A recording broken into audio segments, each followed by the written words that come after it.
алауыздық тудырып жүретін, жүрген жерінде кісімен кісіні шағыстырып жүретін адамдар бар.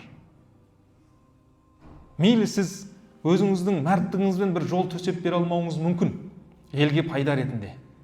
Мейлі сізбенен біз көпір салып бере алмауымыз мүмкін, су тартып бере алмауымыз мүмкін мәрттік жасап, бірақ біздің қолымыздан көшедегі кетіп бара жатқан кезде қоқысты алып, ана жерге апарып салу, ол да елге пайда.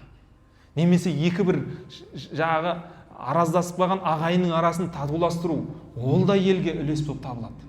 Немесе екі ажырасайын деп тұрған адамның арасын біріктіріп жіберу, ол да елге пайда болып табылады. Өйткені қоғам ол адамнан тұрады. Ең кемі біздің қолымыздан жақсылық жасау келмей жатса, зиянымызды тигізбеу.